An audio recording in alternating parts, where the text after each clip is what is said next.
এটা ঘিরে আমাদের আয়োজকের পক্ষ থেকে ব্যাপক প্রস্তুতি রয়েছে। আমরা কমিটি প্রস্তুত আছি, ব্যাপক লোক সমাগম হবে আমরা আশা করছি। সবাই উৎসাহ উদ্দীপনার মধ্য দিয়ে কিন্তু এই দিনটার জন্য অপেক্ষা করে থাকে। ইতিমধ্যে আপনারা দেখছেন যে কত লোক সমাগম হচ্ছে, যত রাত বাড়বে এটার আরো সমাবেশটা বড় হবে। এবং আগামীকাল 3টায় আমাদের পূজনীয় ভিক্ষু সংঘকে এটা উৎসর্গ করার মাধ্যমে আমাদের এই কঠিন জীবন দানের পর্ব সমাপ্ত হবে। আজকে 3টায় উদ্বোধন হবে, বেনঘর এবং বেনবুনা শুরু হবে। তুলা থেকে সুতা কেটে প্রস্তুত করে সবকিছু রং টং করে আগামী 24 ঘন্টার মধ্যে আগামী 2024 সালে আমরা দানোত্তম কঠিন জীবন করতে পারিনি। এই 2025-এ এসে এই যে 49তম দানোত্তম কঠিন জীবন করতেছি, তাকে একেবারে আপনার গ্রাম লেভেল থেকে শুরু করে শহরের প্রতিটি মানুষের উৎসাহ উদ্দীপনা তথা প্লেন ডিস্ট্রিক্টের সকল পর্যায়ের সমতলের আমাদের এই দানোত্তম কঠিন শিবদানে অংশগ্রহণ করতেছে।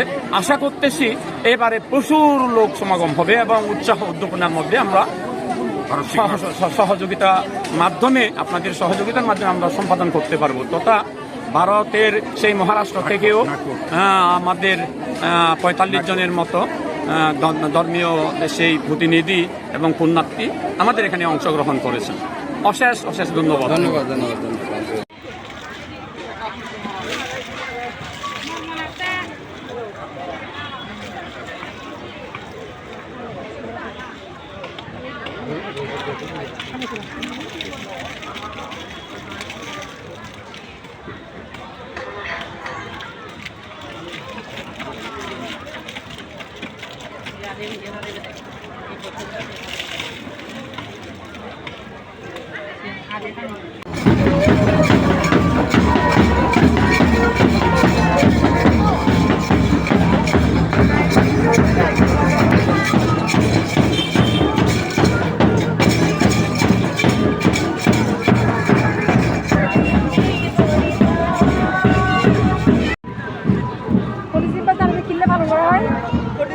পালন করা হয় 3বার সবার পরে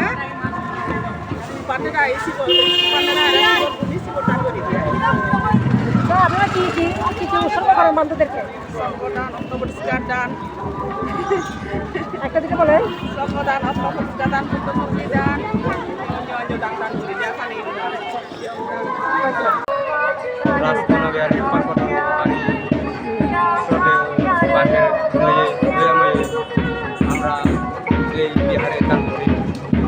প্রতি বছরের আমরা কঠিন জীবন দান হলে এখানে আমরা জানো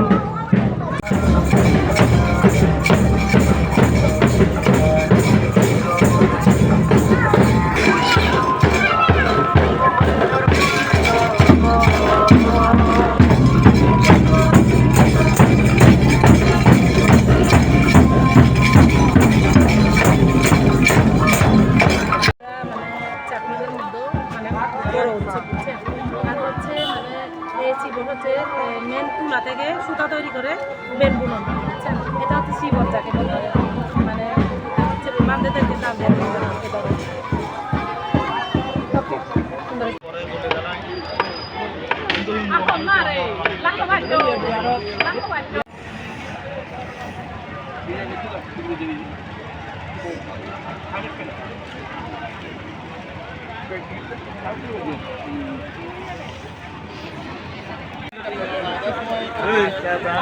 Iya guys.